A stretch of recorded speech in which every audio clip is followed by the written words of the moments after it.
Former presidential candidate of the African Democratic Congress (ADC), Dumebi Kachikwu, has strongly condemned an alleged attempt by an Atiku Abubakar-led group to take over the leadership of the ADC. Hi, welcome to What's Happening. These are our top 10 stories countdown today. At number 10. US President Donald Trump urged Hamas on Tuesday to accept a 60-day ceasefire in Gaza, saying that Israel has agreed to finalize such a deal, as its forces also stepped up operations in the Palestinian territory. Trump, in a post on social media, said his representative had met with Israeli officials about the raging conflict ahead of Prime Minister Benjamin Netanyahu's visit to Washington next week. At number 9.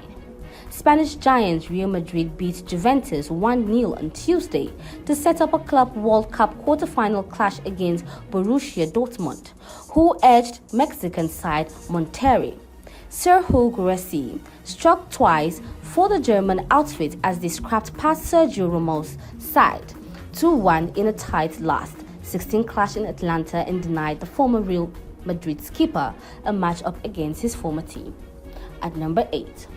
Ongoing reforms by the Central Bank of Nigeria boosted the Naira against the dollar across the foreign exchange markets on Tuesday, the first trading day of July 2025. According to data from the Apex Bank, the Naira strengthened marginally by 0.14 Naira, closing at 1,529.57 Naira per dollar, compared to 1,529.71 Naira on Monday at the Nigerian foreign exchange market. The Naira recorded gains in the parallel market, appreciating by 10 Naira to close at 1,560 Naira, representing a 0.6% increase from the 1,570 Naira recorded the previous day. And at number 7. Oyo State Commissioner for Information Dr. Oyelade has said that the renaming of the Polytechnic Ibadan by the state government in honor of a former governor of the state, Victor Olunloyo, stands. Oyelade stated this on Channels Television's The Morning Brief on Wednesday, amid a protest by students of the Polytechnic on Tuesday against the decision of the state government. At number 6. The federal government of Nigeria has launched a $40 million initiative, the Blueprint ICT Development Project, to transform the country's tertiary education system through digital infrastructure and innovation. During the launch in Abuja on Tuesday, the Minister of Education, Dr. Tunji Alosa, said the project would be implemented across 10 federal universities nationwide. And at number 5, 2 children, a 9-year-old girl and an unidentified boy, have been confirmed dead after they were swept away by floodwaters during a heavy downpour in Minna, the Niger state capital, on Monday afternoon. The tragedy occurred in Tunga community following hours of persistent rainfall that overwhelmed drainage systems, submerged roads, and brought movements across the area to a standstill. At number 4.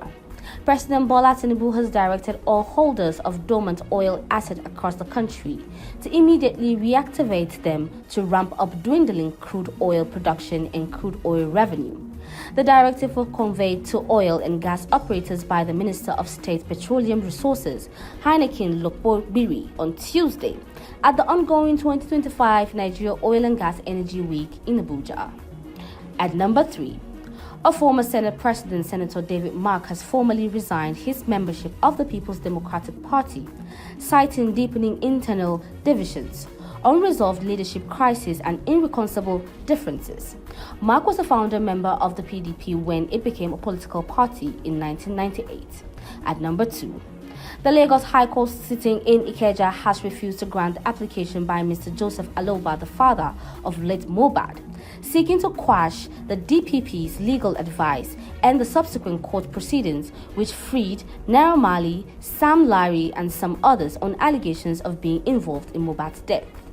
Justice Taiwo Olatokun, in her judgment on Wednesday, held that the exercise of power by the Attorney General on whether to prosecute or not was validly exercised. And at number 1, Former presidential candidate of the African Democratic Congress, ADC, Dumebi Kachikwu has strongly condemned an alleged attempt by an Atiku Abubakar-led group to take over the leadership of the ADC through what he described as the back door. In a strongly worded statement he issued on Tuesday, Kachikwu accused the group of aligning with the former leadership of the party led by Ralph Nwosu, whose tenure expired on August 21, 2022. That's all for today. See you next time on What's Happening.